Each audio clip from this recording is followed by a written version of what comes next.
ভাই খুব জড়ো সড়ো হয়ে আছে।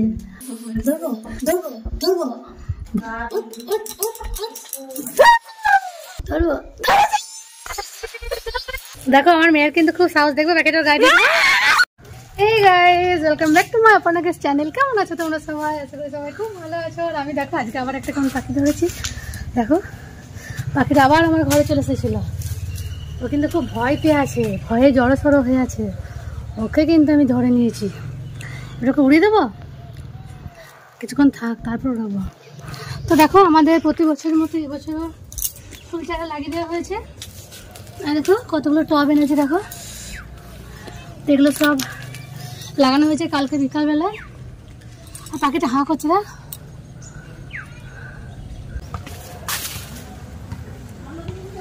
লাল পাখি নীল পাখি আর দূরে মনে রাখি, জংধরা পালকে মাঝি কাকে ফুল উড়ি দেবো। অঙ্কন অঙ্কন পাখি উড়িয়ে দিচ্ছি। তারপর বেশ খানিক্ষণ পাখিটার সঙ্গে একটু আমি ভিডিও করে নিই, তারপর ওকে কিন্তু আমি ছেড়ে দিই। আর ওকে বেশি কষ্ট কিন্তু আমি দিইনি, কারণ ও এমনিতেই ভয় পেয়েছিল। তারপর ওকে আরও যদি কিছুক্ষণ রাখা হতো তো ও কিন্তু আরও ভয় পেয়ে যেত। তাই ওকে আমি খোলা আকাশের মধ্যেই উড়িয়ে দিলাম। তো তারপর তোমাদের দেখাবো আমাদের একটা ছাগল ছানা হয়েছে, তো ওটা দেখানো হয়নি। তো চলো দেখো আমাদের ছানাটা আস্তে আস্তে বড় হয়ে যাচ্ছে। সেদিনে দেখলে ছোট ছিল। তো দেখো আমি ছাগল ছানাটার সঙ্গেও কিছুক্ষণ সময় খুব ভালো কাটালাম। খুব ভালো লাগে আমার ছাগল ছানাদের সঙ্গে খেলা করতে, বাচ্চা ছানা খুব ভালো লাগে। তো যাই হোক, সেটা চান টান করার আগে করলে একটু বেশি ভালো লাগে, তো তারপরে একটু কেমন লাগে। তো যাই হোক, আমি তো এখনো চান টান করিনি, তো তাই ভাবলাম ওর সঙ্গে একটু খেলা করি। কতগুলো চারাপোনা মাছ, এগুলো আমাদের বাড়িতে খুব ভালোবাসে। বড় মাছ খুব একটা খেতে চায় না, তো এগুলো আনা হয়েছে। এগুলো সব বেছে নিই, তারপর রান্না হবে। এগুলো সব পুকুরের মাছ। এবার চামচ করে ছাড়ালে একটু সুবিধা হয়। আঁশগুলো তাহলে বটিতে খুব একটা ভালো আমি কাটতে পারি না, চামচ করে রগড় দিলে আঁশগুলো খুব ভালোভাবে উঠে যায়। অতটা হ্যাঁপাও হয় না, বটিটা বেশিক্ষণ ধরে থাকতে হয় না। ভাবলাম যে আগের দিন খামার বাড়ি থেকে তো অনেকগুলো লেবু এনেছিলাম গাছ থেকে পেরে, তো সেগুলো অনেক দিন ধরে রয়ে গেলে আবার নষ্ট হয়ে যাবে। তাই ভাবলাম আজকে একটু আচারটা বানিয়ে নিই, কারণ বিকালে আবার আমরা একটু বাইরে বেড়াতে যাব। দেখো আজকে লেবুর আচার বানাবো, তার জন্য লেবুগুলো খুব গরম জল দিয়ে খুব ভালোভাবে ধুয়ে নিয়ে চলে এসেছি। আর এই যে লঙ্কাগুলো সেগুলো গরম জল দিয়ে ধুয়ে এনেছি, আর একটু হলুদ এনেছি। আর এই যে ভাজা মশলাটা, সেটা গোটা জিরে, ধনে, মেথি, কালো জিরে, জোয়ান, মরি, শুকনো লঙ্কা সব একসঙ্গে শুকনো খোলায় ভেজে ওটা রেডি করে নিয়েছি।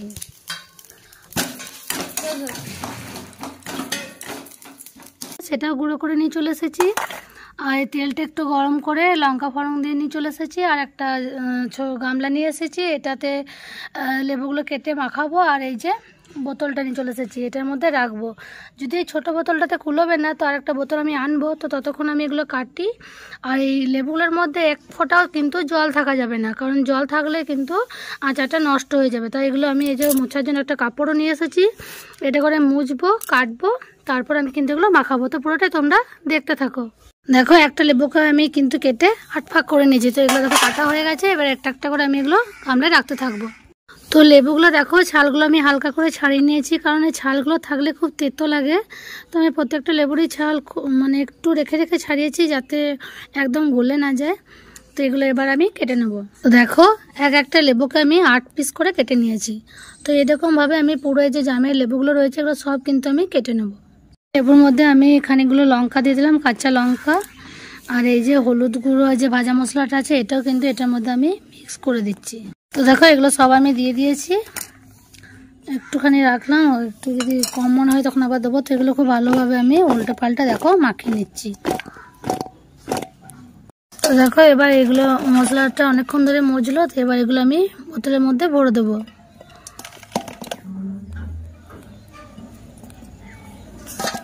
সবগুলো খুব ভালোভাবে আমি মাখিয়ে নিয়েছি, এবার ভরে দেবো। সবগুলো আমি জানি খুলবে না, এগুলো থাক। আর একটা বোতল নিচের দিকে নিয়ে আসবো, তারপরে ওটা ভরবো। যতগুলো ভরে ততগুলো আমি দেখো ভরে দিলাম।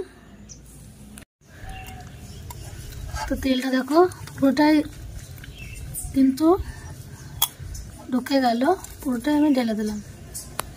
ভাবলাম পুরোটা লাগবে না, তো যাই হোক লেগে গেল, ভালোই হলো। শুকনো লঙ্কাগুলো একটু ভেতরে ভরে দিই। দেখতে কিন্তু খুব কালারফুল লাগছে।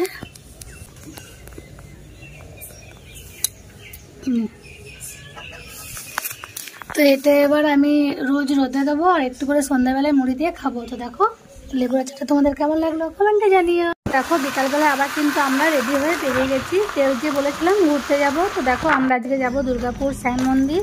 রাস্তার ধারে অনেক খেজুর গাছে ঘোড়া টাঙানো দেখে আমরা একটু দাঁড়িয়ে পড়লাম। গাছে গাছে সব খেজুর রস টাঙ্গিয়ে, মানে ঘোড়া টাঙ্গিয়ে দিয়েছে, ওখানে রস পড়বে। তো এখানে মহলও আছে সামনে একটা। হেই গাইস, তো দেখো আজকে বিকালে আমরা বেরিয়ে গেছি ঘুরতে। তো আজকে আমি একটু শ্যাম মন্দির দিকে যাব। তো চলো দেখি, এখন তো একটু দেরি আছে, তো আমাদের দূরের রাস্তা, তাই একটু তাড়াতাড়ি বেরিয়েছি। তো সঙ্গে তো ফুচকা খাওয়া, মোমো এই সকল তো খেতে হবে, তারপরে একটু ঘুরবো।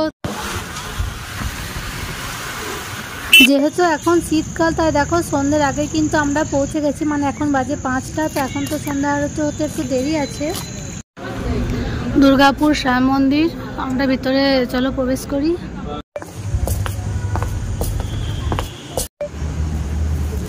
তো এখানে দেখো খুব হাত ধোয়ার কলও করে দিয়েছে, আর এখানে এই জলটা খাওয়াও হয়, তার জন্য এখানে গ্লাসও রাখা আছে। তো আমরা চলে এসেছি দুর্গাপুর শ্যাম মন্দিরে। তো দেখো এখানে আলোটা চেঞ্জ হয় মাঝে মাঝে, যে বেগনি কালার দেখা যাচ্ছে, একটু পরে আবার একটা অন্য কালারের হয়ে যাবে। তো অনেকদিন আসা হয়নি, মাঝে একবার এসেছিলাম। তো চলো আমরা এবার মন্দিরের ভিতরে প্রবেশ করি। তো মন্দিরের ভিতরটা সত্যি খুবই শান্ত পরিবেশ। একটা বাচ্চা দেখো কান্না করছে, আওয়াজটা প্রতিশব্দ হয়ে শোনা যাচ্ছে। তো আমরা ভিতরে চলো যাই।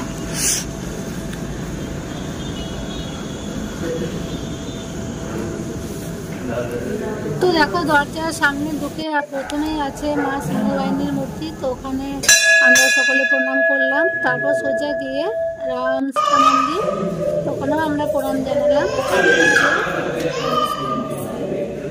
তারপরে দেখো সোজাসুজি আছে শ্যামজি, বাক্যে বিহারী, তারপর আছে বাবা মহাদেবের মূর্তি। তো সব জায়গায় প্রণাম জানালাম।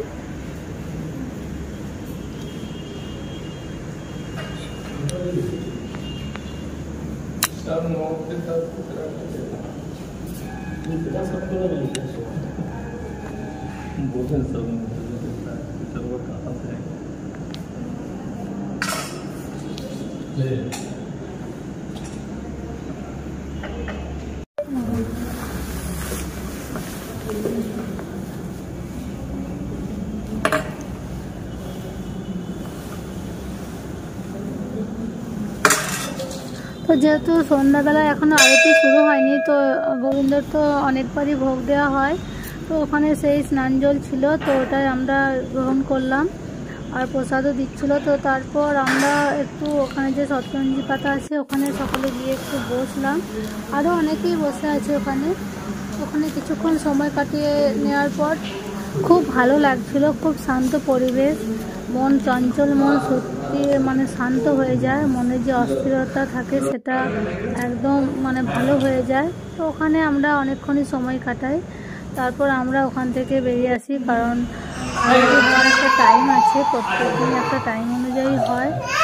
তো আমাদের আজকে আরতিটা দেখা হলো না, তো আমরা পরের দিন নিশ্চয়ই একটু সময় নিয়ে আসবো, তারপর আমরা দেখব। তো তারপর বাইরে বেরিয়ে এসে দেখি ওখানে পায়েসের ভোগ দেওয়া হচ্ছে, তো ওটাও আমরা পেলাম। তো ওটা তো এত সুন্দর খেতে, মানে অমৃত যাকে বলে, মানে তাও আমাদের ভাগ্য ভালো যে আমরা একটু ভগবানের প্রসাদটাও পেলাম। ওখানে হাত ধোয়ার খুব ভালো ব্যবস্থা আছে, দেখো খাওয়ার জলেরও ব্যবস্থা আছে, আর এই যে একটা ডাস্টবিনও রেখে দিয়েছে একটু পাতা ফেলার জন্য। যদিও ওখান থেকে আমাদের যেতে মন চাইছিল না, তো যতক্ষণ প্রসাদটা খাচ্ছিলাম ততক্ষণই একটু ওখানে সময়টাও আমাদের পেরিয়ে গেল। আর দেখো আমরা যে মন্ত্র পড়ছে ওটাও আমরা বুঝতে পারছিলাম।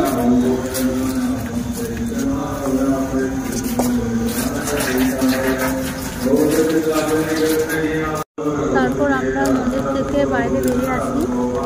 তো খুব ভালো কাটলো আজকে আমাদের সন্ধ্যাটা। আর খানিক্ষণ যদি বসে যেতে পারতাম তো খুবই ভালো হতো। তো যাই হোক, ভগবান যতটুকু আমাদের জন্য লিখেছে ততটুকুই আমাদের হবে, বেশি চাইলেও হবে না, কিছুই না। তো আমরা এখান থেকে বেরিয়ে গেলাম। তো আমরা শ্যাম মন্দির থেকে বেরিয়ে এলাম, তো সন্ধ্যাও হয়ে গেছে। তো বন্ধুরা, ভিডিওটি ভালো লাগলে অবশ্যই লাইক কমেন্ট ও শেয়ার করে দিও। যারা আমার চ্যানেলে নতুন আছে তারা প্লিজ চ্যানেলটিকে প্লিজ সাবস্ক্রাইব করে দিও। আজ তাহলে এই পর্যন্তই থাক, টাটা। শ্যাম মন্দির থেকে সোজা বেরিয়ে আমরা চলে আসি মোমো স্টলের সামনে। তো ওখানে গরম গরম মোমো, চিকেন মোমো আমরা খেয়ে নিই মা বেটা মিলে। আমার বড় প্লেটটা আমাদের প্লেট থেকে তুলে নেয়। আর তারপরে আমরা মোমোটা খুব এনজয় করেই খাই, কারণ মোমো খেতে আমার ছেলেরও খুব পছন্দের খাবার আর আমারও কিন্তু খুব ভালো লাগে। তারপর আমরা চলে যাই ফুচকা স্টলের সামনে। তো সেখানে আর ফুচকা খাইনি, আমরা একটু পাপড়ি চাট খেয়ে নিলাম। তো এই পথে আমরা চলে যাব বাবার বাড়ি। তো ওখানে আমরা কী করছি সবটাই তোমরা পরের ব্লগে দেখতে পাবে। তো এখন সবাই খুব ভালো থেকো, সুস্থ থেকো, আমার ভিডিওগুলো দেখতে থাকবে। টাটা।